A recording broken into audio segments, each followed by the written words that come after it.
Hey there, Seb by the Realtor here. In this video, I'm going to address the question of how to understand buyer feedback. If you're wondering how to properly interpret the feedback from buyers who have visited your home, then you definitely want to watch this video.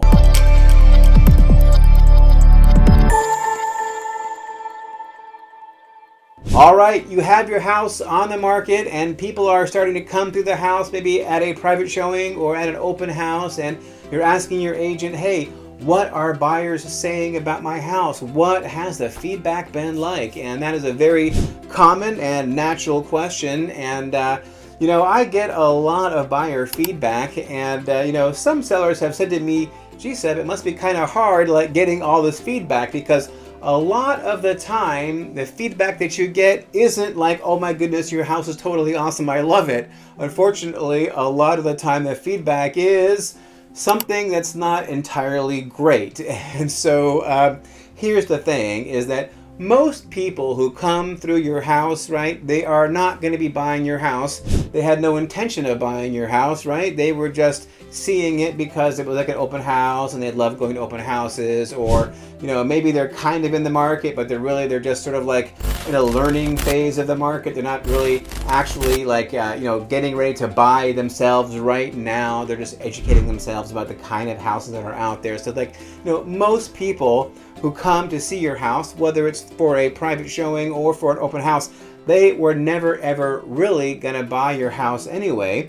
And so the feedback oftentimes is not really very well considered, right? Like maybe they're like really early in their search, or they live in like a different town and they really have very little basis for comparison for your house to all the other houses which are also on the market at the same time. So when you get some feedback from buyers, a lot of the time it really is not positive. A lot of the time it is actually fairly negative, and it doesn't really matter because those aren't really the buyers that are actually real buyers. They're just people who happen to be coming through your house, and I'm hitting them up for feedback to pass along to you because you want to know what buyers are saying. So yeah, I kind of need to have like a thick skin, right? Like I'm like at like an open house and I'm like listening to what people are saying. I'm kind of like writing it down to like share to the seller, and a lot of the time that is not really great feedback, right? Like maybe you're in like a house, it's like older house and it's like dated, which hey, most houses around here, they're like 50, 60, 70 years old, right? They're not new houses.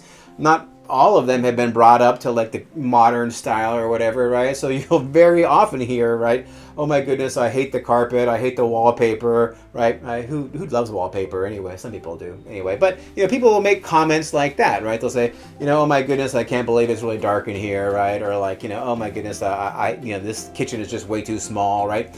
Well, here's the thing that I want you to bear in mind. First of all, remember, most people are not actual real buyers, right? And so they're not going to say really nice things anyway in a lot of cases, right?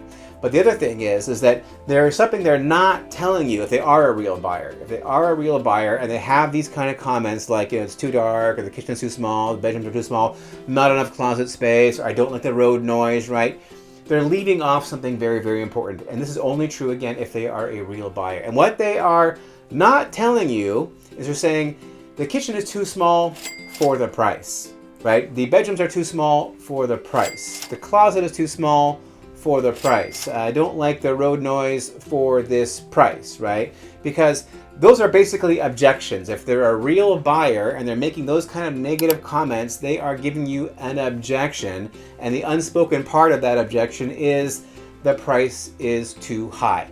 Now, on the other hand, if you have positive feedback, right? Like, I love all of the stuff here. I love the kitchen, right? This is it's an amazing kitchen, like the closets, they're totally adequate, right? Like this all wallpaper doesn't bother me, right? Like the road noise, it doesn't bug me at all, right? What they're saying is that I think that, overall, based on what I'm seeing and feeling and hearing in this property, it seems to me like the value proposition of this property closely aligns with what I'm expecting to see given the listing price or given the price that I am willing to pay for the property. Now, how about when the feedback is raving, when it is amazing, awesome feedback, like they love it, it's the best house they've ever seen? That also is not super useful feedback because those people who make that kind of, remark about your property, they are probably also not going to be buying your property, right? Like, they may love it, but if they really did love it, they probably would not be saying how much they loved it when there is an agent there who represents the seller, right? Like, so I'm holding an open house, or like I'm showing it to them.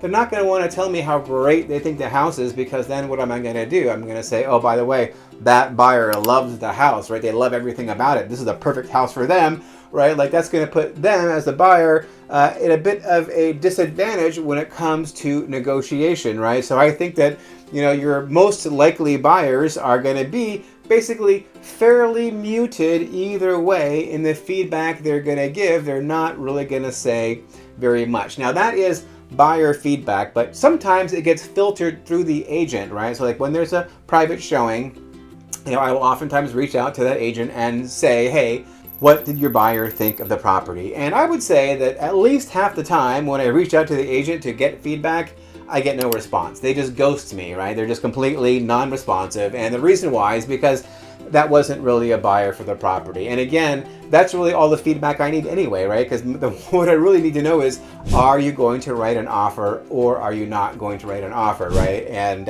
if I don't hear back from them, they're not going to write an offer. I can't think of how many times in the history of me selling real estate where I asked for feedback, got no feedback, and then they wrote an offer. I don't think that's ever actually happened before, right? So that's one thing definitely to bear in mind. And basically, no feedback equals not a real buyer, not the house for me whatsoever. And then when I do get feedback from the agents, right, I mean, they will almost always give some kind of clue about what the buyer really, didn't like about the property, right? Like the rooms are too small, or, like it needed a new roof, or, something like that. But again, same thing, right? Basically for the money, right? For the money, for the price that you're asking, or for the price that I am willing to pay.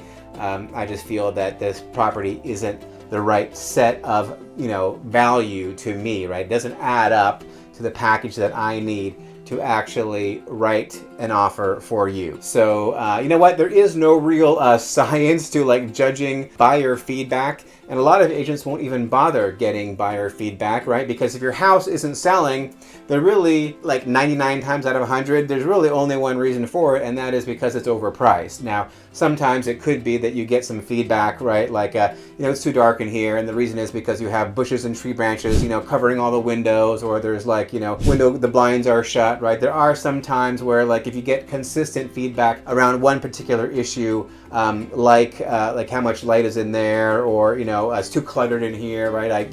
Whatever. There are sometimes some things you can address with the property condition if you get that sort of consistent feedback time and time again. But most of the time, the kind of feedback that you're going to get are things that you can't change. You can't change the location. You can't change how busy the street is, right? You're not really going to tear out the kitchen and put a brand new kitchen in there. You're not going to reframe the closet bedroom to be twice as, you're not going to reframe the bedroom in the closet to be twice as big as it was before, right? A lot of the stuff you just can't do anything about. And if you're not getting offers, regardless of what the feedback says, the feedback is the price is too high. It always comes down to the price almost every single time.